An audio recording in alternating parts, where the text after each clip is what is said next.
नमस्कार, मैं हूं पवन त्यागी।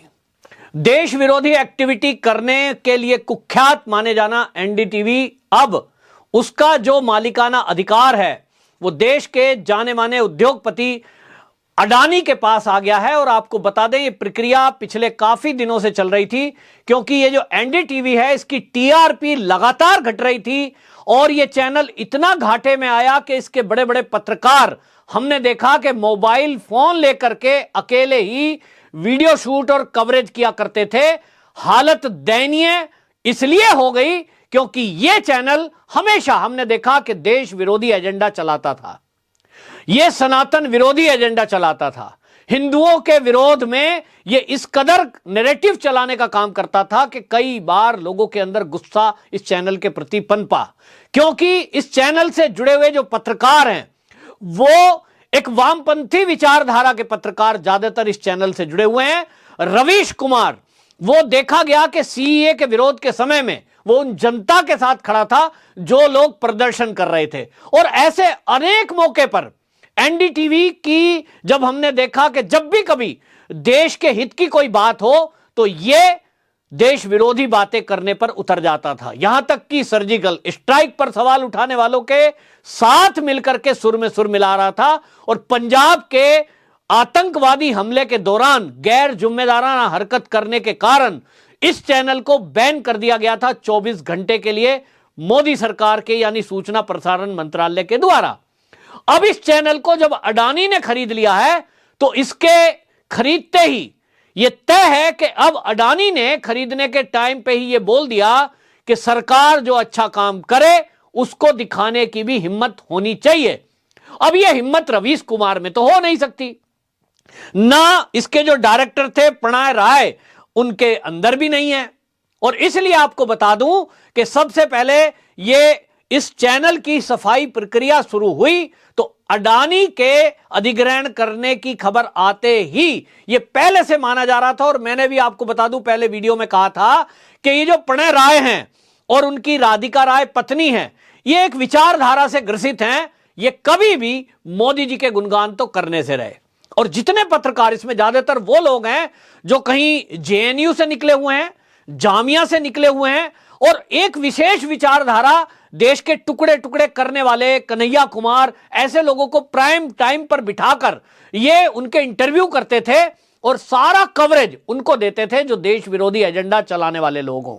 तो तभी सवाल उठ रहा था और मैं तो ये कह रहा था कि ये कभी भी हो ही नहीं सकता कि रवीश कुमार कभी भी एनडीटीवी में रहकर मोदी जी की बड़ाई में दो शब्द भी बोल दे कि ये सरकार कुछ अच्छा भी कर रही है, ये सनातन संस्कृति के बारे में दो अच्छे शब्द बोल दे, ये हो नहीं सकता। हालांकि रवीश कुमार इस बार हमने देखा छठ पूजा के दिन वो पूरी छठ पूजा करने के लिए अपने सर पर जो पूजा का सामान है उसको रखकर चल रहा था।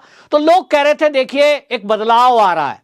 अब ये बदलाव किस लिए था वो रवीश कुमार जाने, लेकिन अब अडानी ने जैसे ही एनडीटीवी का अधिग्रहण किया है वहां सफाई शुरू हो गई और रवीश कुमार को चैनल से बाहर कर दिया गया है। यह बहुत बड़ी खबर है।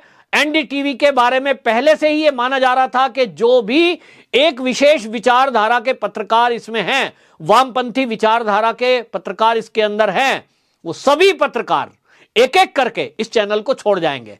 और मैं तो पहले ही घोषणा कर चुका कि रवीश कुमार अब आपको यूट्यूब चैनल बनाकर जगह जगह गली मोहल्ले में अब मोबाइल फोन पर वीडियो शूट करते हुए दिखाई देंगे। लोगों के विचार जानने के लिए वो गली गली घूमते दिखाई देंगे, क्योंकि उन्हें दूसरा कोई चैनल वाला लेगा भी नहीं। जिन लोगों की वजह से ये चैनल डूब गया, टीआरपी घटती चली गई और हालत यहां तक आ गई कि जो कर्जा लिया था वो कर्जा नहीं लौटा पाए, तो उसके कारण से वो कंपनी जो थी वो RRPR होल्डिंग प्राइवेट लिमिटेड, उसके शेयर उसको बेचने पड़े अडानी को। तो अडानी ने वो शेयर ले लिए। लेकिन आपको बता दें कि प्रणय राय और राधिका राय जो कि इसके डायरेक्टर थे RRPR होल्डिंग प्राइवेट लिमिटेड के, उनके पास अभी भी 32.26% शेयर इनके पास हैं और इसीलिए ये जो है उस बोर्ड के मेंबर रहेंगे। हालांकि इन्होंने चैनल के डायरेक्टर पद से इस्तीफा दे दिया है और 3 नए डायरेक्टर चुन लिए गए हैं, सुदीप भट्टाचार्य, संजय पुगलिया और सेंथिल सैनिया, ये 3 डायरेक्टर इसलिए चुन लिए गए क्योंकि 2 डायरेक्टर प्रणय राय और राधिका राय उनकी पत्नी, इन्होंने इस्तीफा दे दिया। अब ये 3 डायरेक्टर बनाए गए हैं। हालांकि आपको बता दें, अडानी ने पहले ही ये कहा था कि मालिकाना अधिकार बेशक हमारे पास है, लेकिन अगर चाहें तो प्रणय राय इसके डायरेक्टर बने रह सकते हैं। लेकिन जैसा मैंने कहा कि वो हो नहीं सकता कि जिसके दिमाग में मोदी विरोध घुस गया हो, जिसके दिमाग में देश का विरोध करना, उस तरह के एक नैरेटिव चलाने वाली चीजें आ गई हो, वो सुधर नहीं सकता। और इसलिए यह माना जा रहा था कि वो विचारधारा, जो विशेष विचारधारा से जुड़े हुए लोग हैं, वामपंथी विचारधारा के जो पत्रकार हैं, वो अपने आप को बदल नहीं सकते और इसलिए चैनल छोड़ देंगे। तो अब आप देखेंगे कौन चैनल उनको लेता है। जो लेगा तो वो उसकी जिम्मेदारी है, टीआरपी घटेगी, क्योंकि देश की जनता का मूड इस समय राष्ट्र हित में है, देश हित की बातें जानने में है।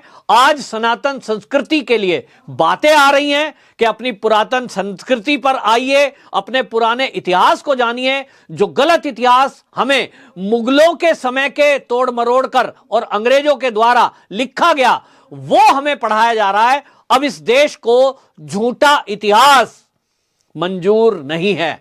अब गौरवशाली इतिहास हम अपने बच्चों को पढ़ाना चाहते हैं, और वही चैनलों पर अगर दिखाया जाएगा कि हमारा देश कभी गौरवशाली हुआ करता था, यहां कोई छुआछूत जैसी चीज नहीं थी, यहां एक वर्ण व्यवस्था बड़ी सुंदर थी, उस तरह की चीजें जो चैनल दिखाएंगे, निश्चित रूप से वो आगे बढ़ते जाएंगे। जो देश हित की बात करेंगे, आगे चैनल देश में वही बढ़ेगा जो राष्ट्र हित की बात करेगा, जो राष्ट्र हित की न्यूज दिखाएगा। आप भाजपा का पक्ष ना दिखाएं। बहुत सारे चैनल देश में ऐसे हैं, आप देखेंगे कि वो ऐसा नहीं है कि केवल भाजपा की ही कवरेज करते हैं, वो राहुल गांधी को भी कवर करते हैं, वो आम आदमी पार्टी के केजरीवाल की रैलियों को भी कवर करते हैं। यानी एक बैलेंस बनाकर चलते हैं, ना लेफ्ट ना राइट। और पत्रकार का ये धर्म भी है। लेकिन यदि आप एक पक्ष या एक विरोध में उतर जाएंगे, और वो भी देश के विरोध में, तो ये कोई भी सनातनी और देशभक्त सहन नहीं करेगा। और इसीलिए एनडीटीवी के प्रति लोगों का गुस्सा बढ़ता गया। एनडीटीवी को मैंने खुद देखा है कि कभी ये रवीश कुमार या एनडीटीवी का कोई भी पत्रकार जिसके हाथ में वो आईडी हो, अगर वो राष्ट्रवादियों के बीच पहुंचा तो लोगों ने ये तक नारे लगाए कि एनडीटीवी वापस जाओ, एनडीटीवी वापस जाओ। इतनी नफरत लोगों के दिमाग में कैसे आई? क्योंकि एनडीटीवी के पत्रकारों के दिमाग में वो नफरत घुसी हुई है जो सनातन धर्म, हिंदू संस्कृति, सनातन संस्कृति और देश हित में काम करने वाले लोगों के बारे में उनके दिमाग में नफरत घुसी हुई है। और ये लोगों ने आज पहचाना। सोशल मीडिया का जमाना है, और सोशल मीडिया के जमाने में पोल खुलने में 2 मिनट लगती है। तो रवीश कुमार की जब से पोल खुली, ये चैनल डाउन जाता चला गया। चैनल अपने पत्रकारों को बदलने से रहा। उन्होंने रवीश कुमार को कभी नहीं कहा भैया आप छोड़ के जाइए। चैनल डूब रहा है क्योंकि उस चैनल के जो डायरेक्टर हैं वो भी उसी विचारधारा के हैं। वो बदलने से रहे। तो अब अडानी मालिक हो गए हैं, तो निश्चित जानिए कि अब एनडीटीवी आपको बदला हुआ नजर आएगा, और अब उसमें राष्ट्रभक्ति के प्रोग्राम दिखाई देंगे। जैसा कि केंद्र सरकार ने गाइडलाइन भी जारी की है, 1 जनवरी के बाद कंपलसरी है कि सभी चैनलों को राष्ट्र हित की खबरें और राष्ट्रभक्ति का एक प्रोग्राम 2 घंटे के लिए जरूर दिखाना होगा। तो इसके पहले ही एनडीटीवी के ऊपर सर्जिकल स्ट्राइक हो गया, और अब रवीश कुमार किक आउट कर दिए गए हैं, बाहर कर दिए गए हैं।